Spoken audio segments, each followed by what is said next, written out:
Dalam nama Tuhan Yesus Kristus, saya menyampaikan firman Tuhan.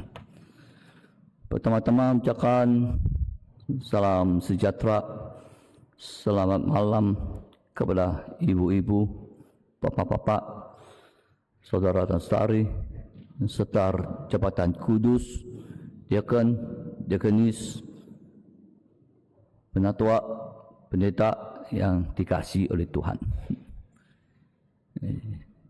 Kasih Tuhan yang begitu agung, kasih Tuhan yang begitu mulia, Dia berikan satu kesempatan yang begitu baik untuk kami berdua pendeta sampai di Cianjur.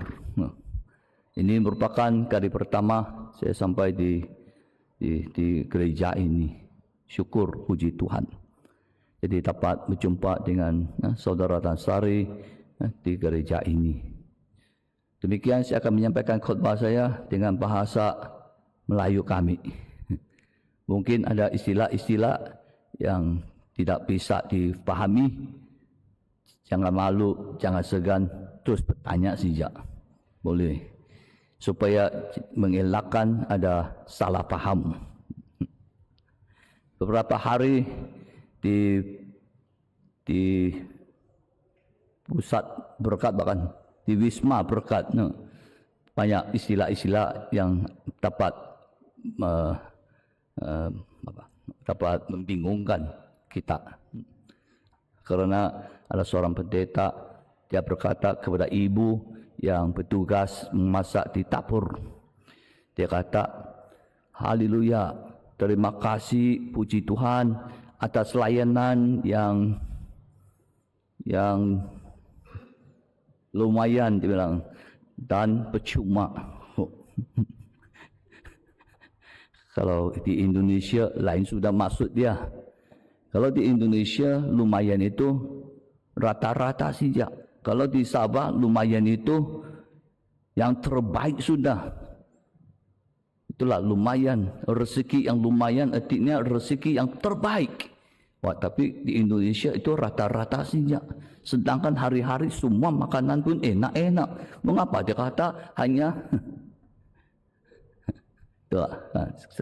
lepas itu percuma lagi.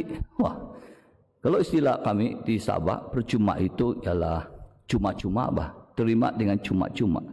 Tapi di Indonesia percuma itu ialah sia-sia. Wah, sudah kami layani dengan terbaik, makanan yang begitu banyak, tapi semuanya sia-sia. Wah, jadi bisa membangkitkan salah paham. Itulah, seandainya ada istilah yang tidak paham, tidak mengerti, terus tanya. Karena di Salatiga pun saya pernah khutbah. Kita jangan ada kepercayaan karut. Terus semua angkat tangan, pendeta apa tuh kepercayaan karut, bilang. Tahu kepercayaan karut? Bisa mengerti? Tidak. Takyul. Baru mengerti. Nah, itulah kalau tidak mengerti istilah, terus tanyakan. Baik, malam ini kita akan kongsikan satu tajuk di kitab Mazmur pasal 89. Mazmur 89 kita mari baca di ayat yang kedua. Mazmur 89 ayat 2. Aku hendak menyanyikan kasih setia Tuhan selama-lamanya. Hendak memperkenalkan kasih setiamu dengan mulutku turun-temurun. Jadi demikian di sini pujangga dia mengatakan kasih Tuhan itu adalah untuk selama-lamanya. Itulah makanya dia menyanyikan tentang apa? Kasih setia Tuhan sampai selama-lamanya. Kalau sampai selama-lamanya artinya tidak ada penghujungnya. Sampai boleh katakan sampai abadi. Itulah kita syukur kepada Tuhan. Jadi itulah kita mau melayani Tuhan, kita mau mengingatkan kasih setia Tuhan sampai selama-lamanya. Jadi demikian kalau kita mau mengasihi Tuhan dan ingatkan kasih setia Tuhan sampai selama-lamanya, itu tidak akan dipatasi oleh ruang gedung, tidak akan dipatasi oleh keadaan hidup kita. Kita kaya kah? miskinkah?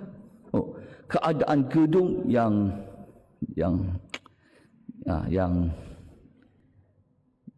lebih, yang banyak kekurangan, ataupun satu gedung yang sangat mewah. Bukan mau melihat semuanya itu. Yang pentingnya itulah kita mau nampakkan kasih Tuhan itu, kasih setia Tuhan itu menyertai kita. Itu yang paling penting. Mulai dari tahun tua, karena saya telah ditapis jadi pendeta pada tahun 2002. Karena 1998 saya masuk STT. 2002 ditapis jadi pendeta. Lepas itu tahun 2003 terus diutus ke negara Filipina. Sampai ini tahun masih lagi ada diutus ke Filipina. Jadi itulah saya kata, kehidupan kita mengasihi Tuhan itu tidak dibatasi oleh apa? Oleh ruang gedung, tidak dibatasi oleh keadaan hidup kita. Tetapi yang penting kasih Yesus, kasih setia Tuhan menyertai kita. Baik, lihat gambar yang pertama. Tolong lihat gambar yang pertama. Ringkas kan?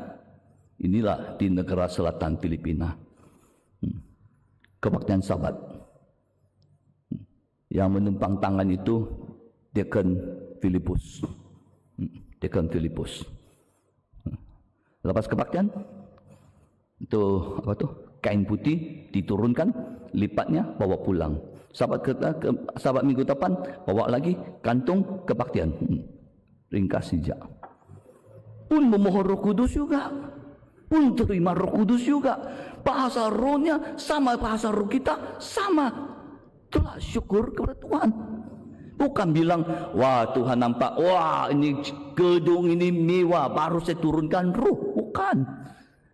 Yang pentingnya kita memohon kepada Tuhan dengan kesetiaan kita. Itulah di mana kita pun tidak kira macam mana keadaan gedung kita, Tuhan curahkan rohnya. Lihat lagi gambar kedua.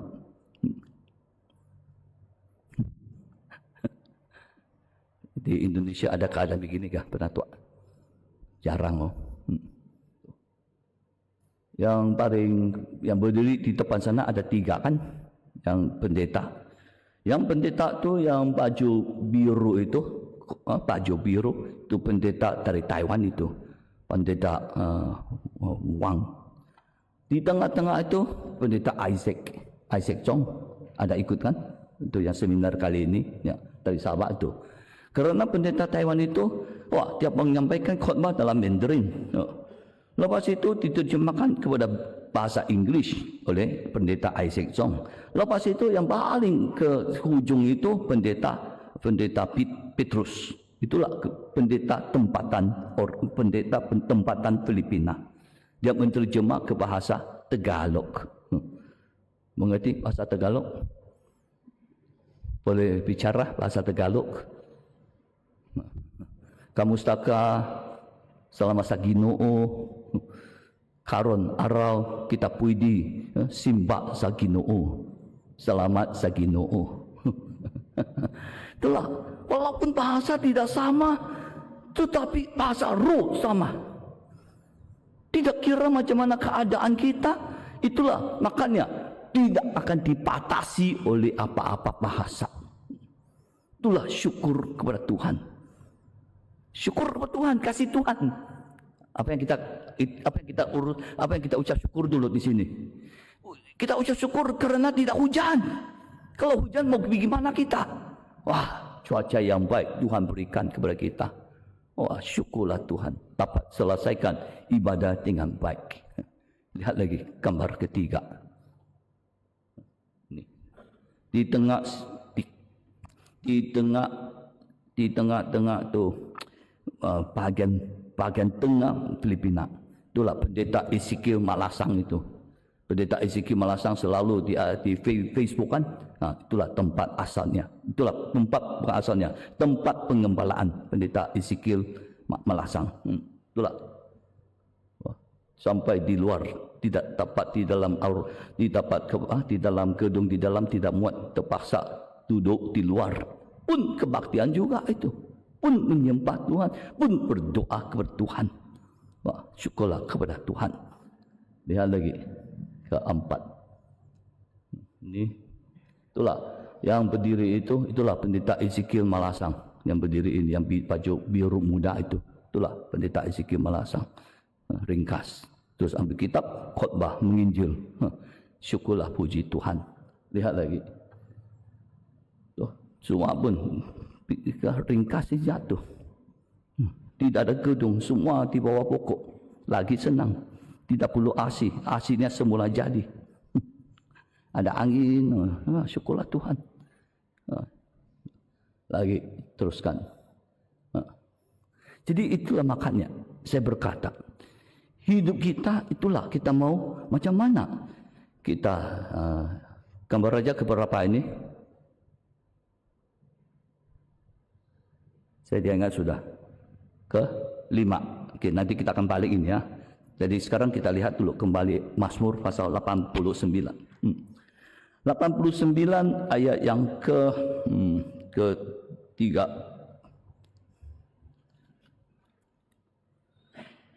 Ayat yang ke-16.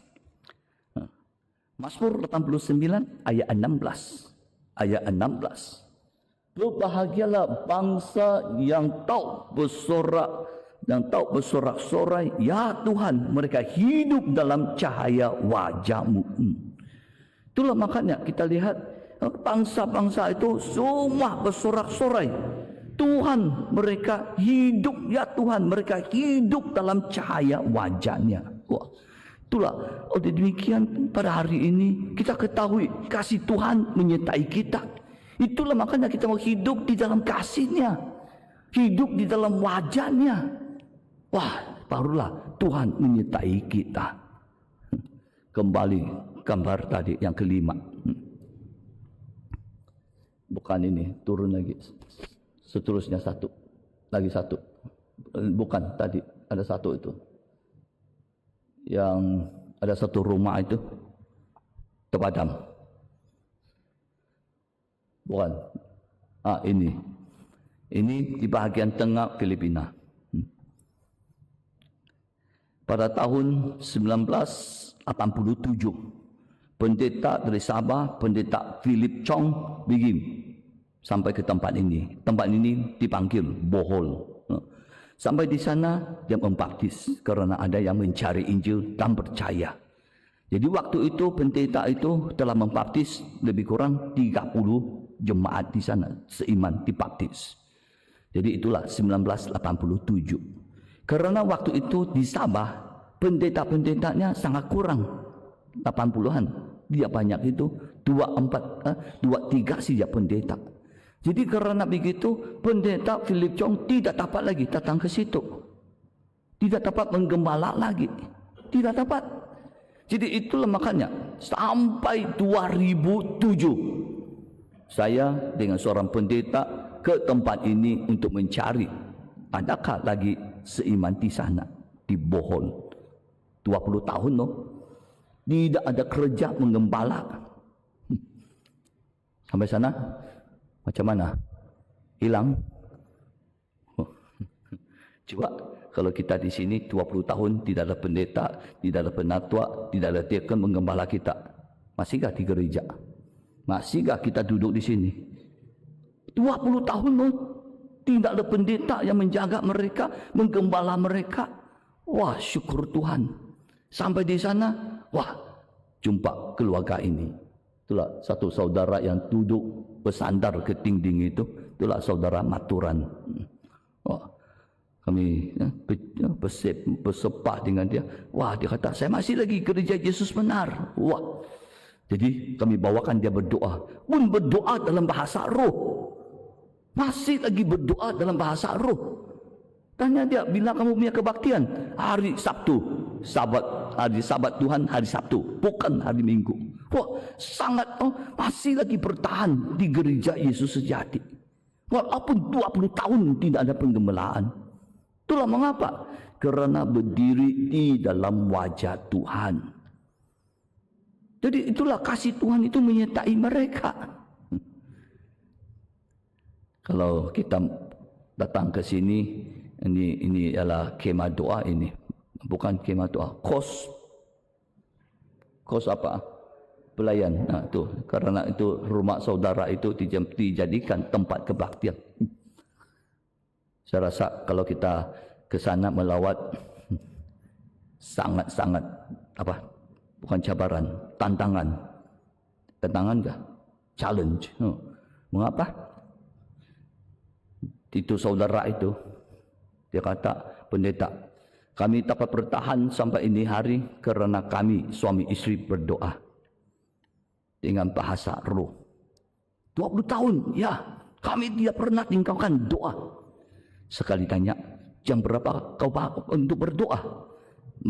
Setiap hari suami isteri jam 4:30 subuh berdoa. 4:30 subuh berdoa. Wah, syukur puji Tuhan. Jadi saya sampai di sana, wah, saya fikir dia main-main ataupun dia hanya cakap berbicara saja begitu. Sampai 5:30 ataupun 4:30. Wah, dia ambil gitar, kasih bunyi sudah. Gitar. Wah. Semua terbangun subuh-subuh 4:30 semua bangun. Untuk apa? Sesi doa pagi. Sesi doa pagi jam 4:30 subuh. Wah, syukur Tuhan. Sampai ini hari masih lagi doa pagi itulah 4:30. Wah, syukur puji Tuhan. Itulah makanya hidup kita di dalam Tuhan.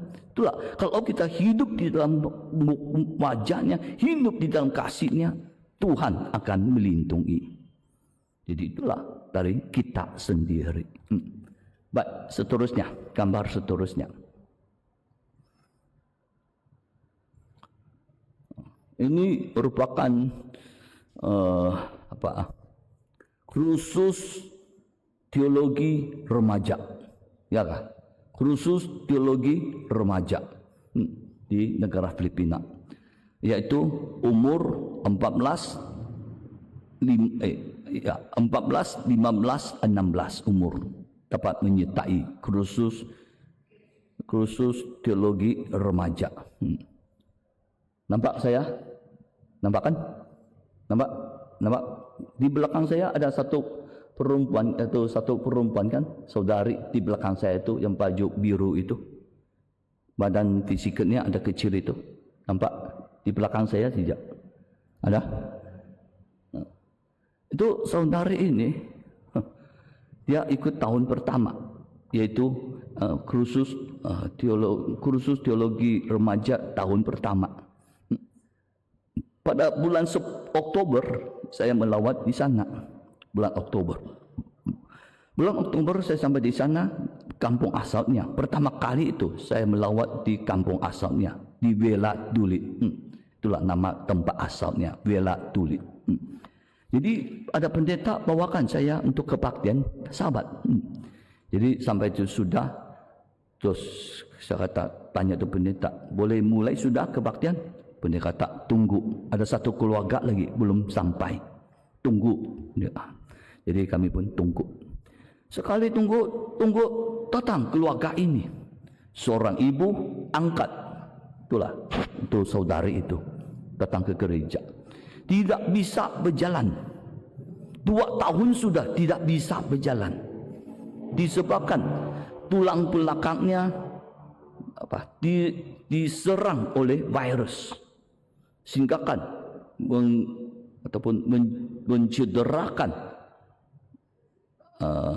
mencederakan tulang belakangnya, mencederakan saraf tulang belakangnya.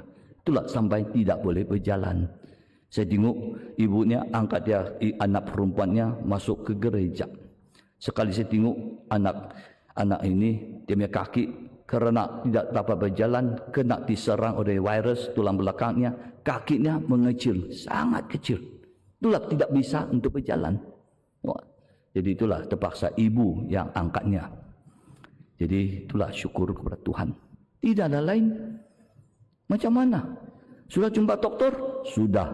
Apa bilang doktor? Tidak dapat ubat. Dia dapat diobati lagi. Seumur hidup jadi cacat. Terus karena doktor kata tidak boleh.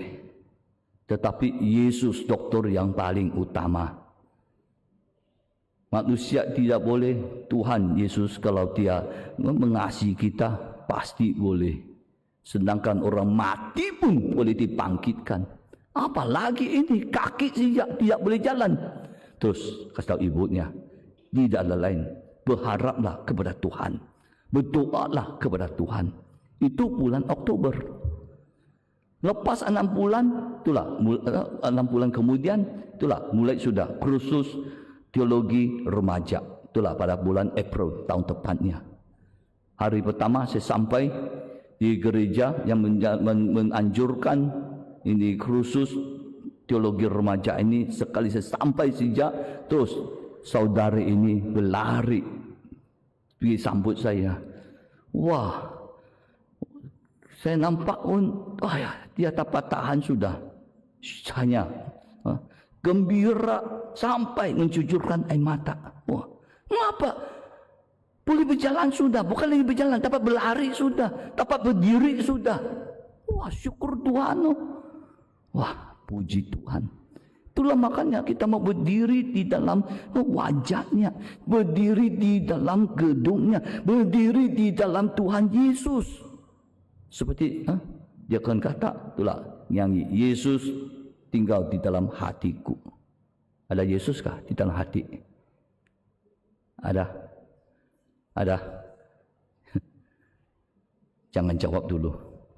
Tenang. Mengapa? Karena hidup sekarang ini tidak ada masalah. Kalau ada masalah macam mana? Tuh, saya dia mau tunjuk. Itu satu lagi, satu saudari. Saya dia tunjuk muka dia. Karena tidak bagus. Penuntut khusus teologi remaja ini dimulakan.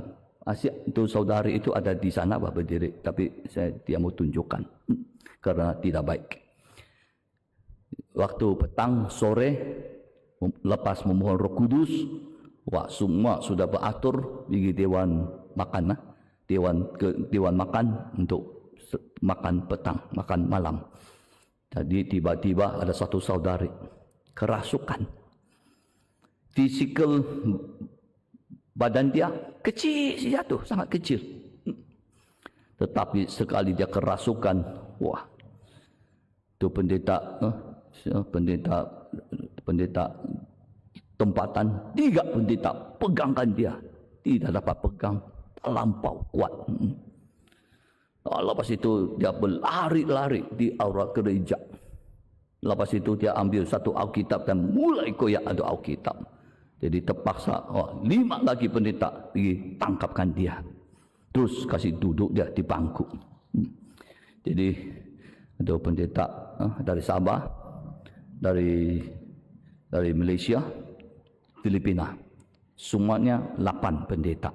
Bantu doa, usir setan. Sampai 4 jam berdoa tanpa henti. Wah, benar.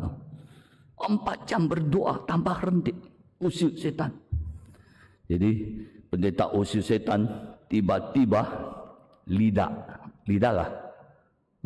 terkeluar sampai ke sini.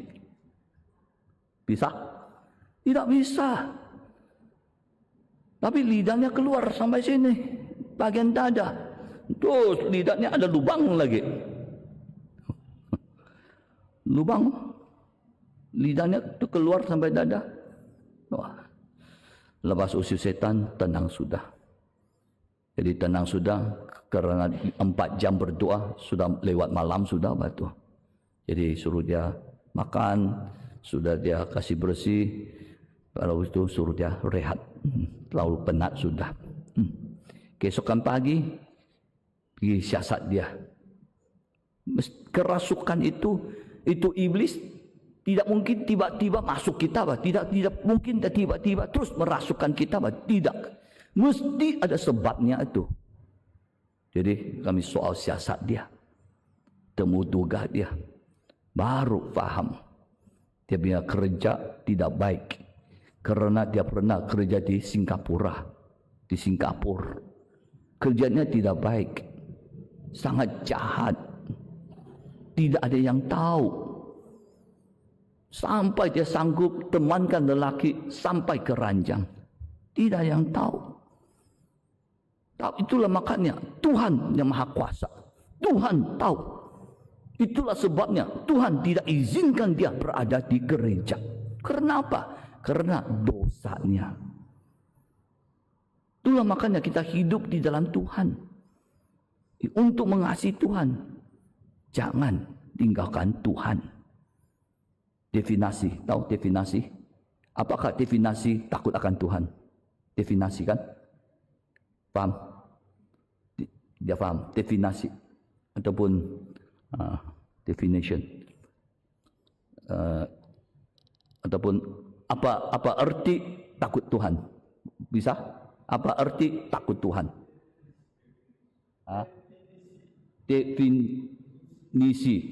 Definisi. Oh, definisi.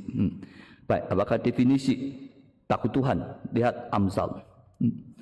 Amsal pasal yang ke-8. Amsal pasal 8. Kita baca di ayat ke-13. Amsal 8:13. Takut akan Tuhan ialah membenci kejahatan. Itulah artinya takut Tuhan. Takut Tuhan ialah apa? Benci kejahatan. Itulah, kalau kita mau benci kejahatan ini, kita mesti gunakan hikmat kita. Kita ada hikmat kah? Semua ada hikmat kan? Kita semua ada hikmat. Kita gunakan ada fikiran kita. Tetapi hikmat kita ini jangan yang negatif punya hikmat. Mesti ada positif punya hikmat. Supaya kita dapat jauhkan diri kita dari dosa. Supaya kita tidak melakukan kejahatan. Mengapa? Itulah, kita mesti ada hikmat yang positif. Bukan yang negatif. Mengapa? Lihat Yesaya. Di dalam kitab Yesaya pasal 5. Yesaya pasal 5. Kita baca di ayat yang ke-20. 20. Celakalah mereka menyebut kejahatan itu baik dan kebaikan itu jahat. Yang mengubahkan kegelapan menjadi terang dan terang menjadi kegelapan. Inilah hikmat yang negatif, bukan hikmat yang positif. Jahat itu baik, baik itu jahat. Adakah orang begini? Ada? Adakah? Baik itu jahat, jahat itu baik. Banyak itu. Contohnya, gereja di gereja sini kan dekat jalan raya banget utama, banyak kan kereta mobil melalui tempat ini kan. Coba kita berdiri di depan jalan raya sana, tiba-tiba datang satu mobil, asap mobil hitam.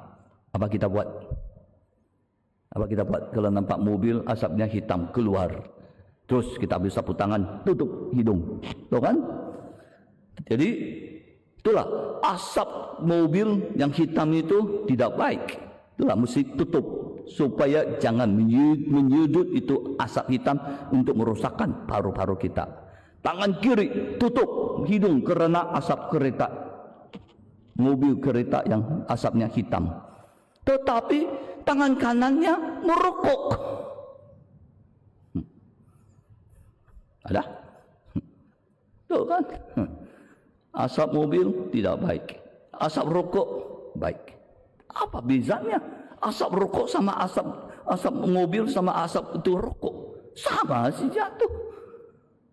Nah, ada lagi satu saudara. Pendeta datang ke hospital. Ward kecemasan, ward darurat dibilang. Mengapa bapak saya bentak muntah darah.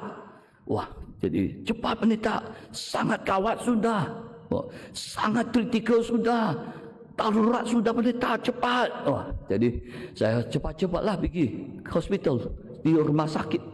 Sampai rumah sakit tidak dapat masuk karena sedang diselamatkan oleh doktor karena sangat darurat sudah.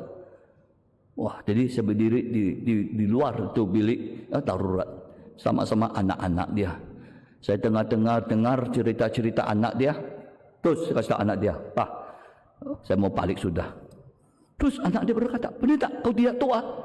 Saya, "Tidak apalah, tunggu dia sedar dulu baru saya doa." Mengapa? Baru saya paham. Baru saya mengerti mengapa bapak saudara itu muntah darah. 1 minggu tidak balik ke rumah. Di mana dia? Di desa ada orang yang bernikah, ada jamuan pernikahan.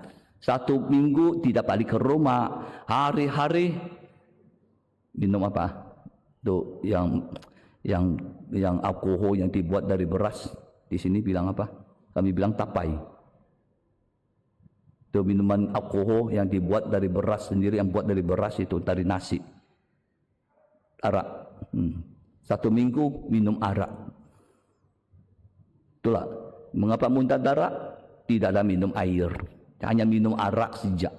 Itulah tu perut dia tahan. Itulah sampai muntah darah. Kamu mau doakah?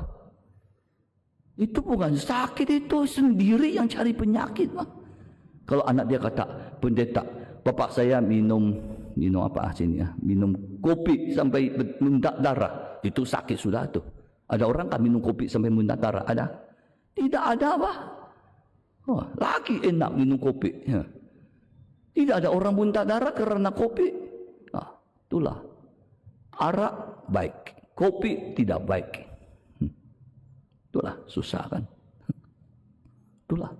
Gunakan hikmat yang positif. Wah, tadi itu yang saudari kerasukan itu, lidahnya ada lubang. Mengapa? Karena dia anting-anting, bahkan anting-anting dia pasang di lidah. Itu ada perihal tentang seks yang liar. Seks yang kawat itu. Itulah. Tiada yang tahu. Tuhan tahu. Tuhan tidak izinkan dia berada di rumahnya. Jadi itulah makanya gunakan hikmat kita. Carikan yang baik. Tinggalkan semua yang jahat. Itulah syukur kepada Tuhan. Teruskan lagi gambar. Yang keberapa sunnah? Pak, ini di selatan negara Filipina. Tempat ini pun sangat dingin. Kalah lagi di Wisma Berkat. Karena ada pendeta dari Sabah, malam dia tidur pakai 4 helai baju. 2 seluar, 2 stocking. Karena terlampau dingin. Itulah ini. Yang kos kah? Jaket bahkan.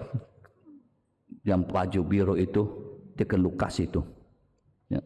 Lepas itu di tengah-tengah itu, itulah pendeta Matius, orang tempatan Filipina. Macam mana Injil sampai di sini? Itulah kasih Tuhan sampai ke sini. Macam mana kasih Tuhan sampai? Wah, itulah waktu itu dia ke Lukas, belum lagi ditapis sebagai diakon itu. Waktu itu nama dia saudara Lot. Jadi saudara Lot ini akhirnya telah ditapis jadi diakon. Jadi demikian sewaktu dia belum ditapis jadi diakon, belum dia percaya, wah, dia melayani di internet. Dia ke website carikan gereja benar. Dia hanya type saja True Church, gereja benar.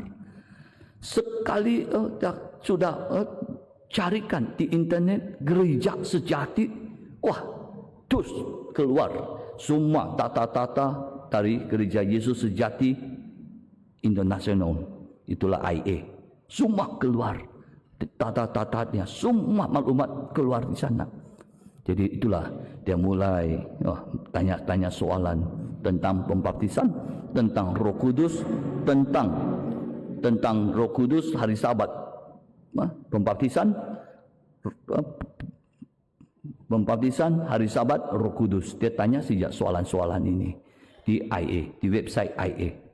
Lepas itu IA hubung pusat Sabah karena Filipina dibawa jagaan pusat Sabah. Terus dia IA hubung ini pusat Sabah. Pusat Sabah terus hubung pendeta-pendeta di Filipina sana ke tempat ini untuk menginjil. Syukur puji Tuhan. Sampai sekarang mau 40 sudah seiman di sana. Syukur. Jadi demikian tidak salah bahkan media sosial kalau kita gunakannya dengan baik-baik. Tidak rasa kita semua pun media sosial, bahkan semua pun gunakan media sosial. Sampai kita nyanyi kidung pun berdiri siatu tengok. Wah. Tiada kidung rohani dia perlu bawa. Semua senang saja.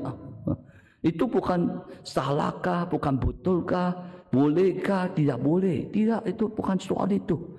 Soalnya itu bukan mau di media sosial itu tidak baik, bukan. Media sosial tidak baikkah? Saya syukur Tuhan, saya sampai Indonesia, saya lagi boleh video call isteri saya. Kalau tidak ada media sosial ini macam mana? Jadi demikian media sosial ini baik kalau kita gunakannya dengan baik. Kalau kita gunakannya dengan tidak baik, itulah akan mencelakakan kita. Semua sangat sudah sangat memahami kan dosa Raja Daud, kan? Dosa Raja Daud. Mengapa Raja Daud berdosa? Karena keinginan mata. Lepas karena keinginan nafsu. Karena perempuan. Tahu tak? Kan? Itulah Raja Daud hilang iman dia. Tapi itu bukan puncak sebab utama. Sebab utama Raja Daud jatuh karena HP. Tuh, jatuh karena ini Raja Daud. Setuju?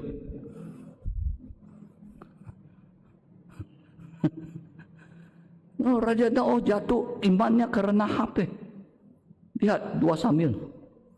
Lihat 2 Samuel pasal 11. Ayat yang kedua. 2 Samuel pasal 11 ayat 2. Ayat 2. Dia kata sekali peristiwa pada waktu petang ketika Daud bangun dan ke tempat pembaringannya lalu berjalan-jalan di atas soto ke istana, tampaklah kepadanya dari di atas soto itu seorang perempuan yang sedang mandi. Perempuan itu sangat elok rupanya. Ayat 3. Lalu Daud menyuruh orang bertanya kepada tentang perempuan itu, dan orang itu berkata, itulah Bathsheba binti Eliam isteri Uriah orang Het itu. Ayat 4. Sesudah itu Daud menyuruh orang mengambilkan dia. Perempuan itu datang kepadanya, lalu Daud tidur dengan dia. Amin. Kan? Itulah. Itu keinginan mata kerana perempuan itu bukan puncak utama Raja Daud jatuh. Bukan. Yang jatuh itulah handphone, HP. Kalau Raja Daud dia nampak seorang perempuan mandi, terus dia balik ke kamarnya berdoa, ada masalah? Tidak ada. Dia nampak perempuan mandi, sangat cantik rupanya. Dia balik ke ruang tamu, minum kopi. Ada masalah? Tidak ada. Masalahnya itulah dia masuk ke ruang tamu, rumahnya, istananya, terus ambil HP. Tahu tak? Tengok bahasa Inggris ayat 4. Ini bahasa Indonesia, bahasa Mandarin tidak dapat melihatnya. Tapi kalau bahasa Inggris kita boleh nampak itu. Itulah kau faham tu mengapa saya kata Raja Daud jatuh kerana HP. So, you see, and David sent messenger. Tahu messenger? Adakah messenger dalam HP? Ada? Nah.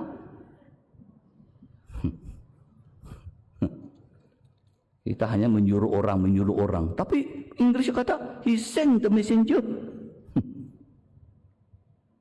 Gunakan messenger. Tanya soalan pertama. Siapa nama anda? Terus kena reply. Balas. Nama saya Bathsheba. SMS bahkan pesanan ringkas itu. Soalan kedua, datang ke rumah. Terus Bathsheba kasih emoji. Okey.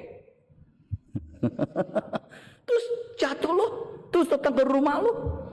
Oh, itulah makanya penggunaan media sosial sekarang. Wah, bahaya. Tuh, di rumah kalian masing-masing ada TV kah? TV, peti television. Ada? Coba kita pikir sendiri ya, tanya sendiri. Sekarang di rumah, adakah papa, mama, ibu, anak-anak duduk sama-sama menonton TV? Adakah? Tidak ada. Oh, betul. Masing-masing handphone. Kan? Itu sekarang. Sampai macam mana? Anak-anak muda semua handphone. Itulah budaya tuntut kepala. Untuk main. Orang tua limpas tidak lagi berikan hormat. Tiada sudah. Suami istri pun makin lama makin kurang berbicara. Mengapa? Sibuk handphone, TikTok, YouTube, apalagi Instagram, Mobile Legend, PUBG. Ada satu hari saya melawat satu gereja. Sana banyak itu atau nenek-nenek yang sudah tua lansia. Dia duduk, dia tengok handphone, baru dia ketawa sendiri. Sebenarnya, saudara yang lansia ini mengapa? Apa masalah? Sangat melucukan ini. Apa kau tengok? TikTok. Wah, sudah lansia. Mau berapa umur? 72 pendeta. Wah, masih lagi tengok TikTok. Ya, sangat baik ini, melucukan. Kau tengok sampai jam berapa? Malam jam 10? Tidak pendeta, sampai jam 2 subuh. Jangan ketawa, silap-silap. Ada lagi yang lebih daripada subuh jam 2 ini ada. Tiap tahulah sini berapa jam. Anak-anak muda berapa jam layani media sosial. Jangan takut deh ibu bapak, dia marah tuh saya di sini. Kasih tahu sih ya terus terang. Adakah 10 jam satu hari? Ada? 12 jam? Ada? 24 jam? Ada?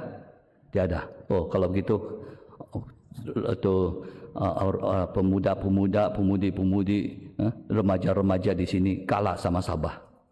Ada satu saudara baru umur 16 tahun. Waktu itu ikut kursus kursus teologi remaja. Satu hari selepas makan siang jumpa saya, pendeta, saya mau mati sekarang. Saya, mengapa? Dia tahu saya mau bunuh diri saya. Saya kata, mengapa? Apa masalah kamu bunuh diri? Semua orang dia suka saya. Siapa yang dia sukakan kau? Dia tahu yang penting saya mau mati sekarang. Wah, gawat, darurat. Mengapa? Tidak cukup tidur. Sampai ada itu kemurungan. Kemurungan, tahu istilah kemurungan? Depression. Penyakit depresi. Tahu? Depresi. Karena 72 jam tidak tidur. 72 jam main HP. Bayangkan sekarang. Itulah mempengaruhi kepercayaan kita. Mengasihi Tuhan susahlah. Sekarang susah. Mengapa? Dunia terlampau maju sudah. Kadang-kadang mau mengasihi Tuhan pun susah juga tuh. Dia percaya. Kita datang ke gereja dari rumah. Saya sampai di gereja dalam perjalanan setengah jalan baru ketahui handphone lupa. Apa kita buat? Balik ke rumah, ambilkah handphone? Tetap itu pusing balik. Bukan pusing, putar balik untuk ambil itu HP karena tertinggal di rumah. Seandainya Alkitab tertinggal di rumah, kau balik ke rumah, dia puluh ada itu LCD sana. Itulah sekarang hati. Jadi itulah makanya jangan dikuasai oleh multi sosial ini. Tuh, banyak tuh mencelakakan. Pendeta, saya mau cerai dengan suami saya. Mengapa? Suami saya ada sudah pihak ketiga. Macam mana kau tahu? Dia pergi mandi di kamar mandi. Waktu dia mandi, HP dia bunyi. Sekali saya tengok, ada pesanan masuk. Yang dikasihi datang jemput saya untuk ke gereja, untuk ibadah. Siapa yang tuliskan itu? Saudari.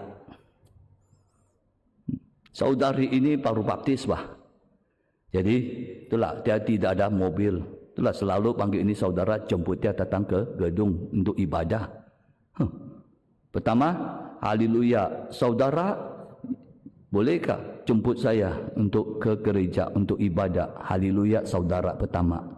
Sekali pelan-pelan, terus saudara yang dikasihi, bolehkah datang ke rumah untuk jemput saya ke gedung untuk ibadah? Lama-lama tidak ada lagi saudara yang dikasihi. Itulah, betul itu. Ayah, anak-anak, kamu bisakah kasih tengok saya HP kamu kalian? Boleh? Bisa kasih tengok? Remaja-remaja, bisa kasih tengok apa yang ada dalam HP kita? Boleh? Ya boleh. Oh. Nah, mau tengok boleh ambil. Nomornya 218030. Tuh, mau tengok saja. Ibu-ibu boleh tunjukkah HP kita, kasih tengok suami? Boleh? Suami-suami, bolehkah kau kongsikan HP kita dengan istri? Itulah sekarang bahaya, darurat sekarang dengan media sosial. Jadi itulah hati kita terus berlainan sudah. Itulah makanya di dalam hidup kita, itulah biarlah Tuhan tinggal dalam hati kita. Baik, saya rasa kebaktian malam ini sampai di sini. Semoga Tuhan memberkati. Saya sudah balik kepada penatua.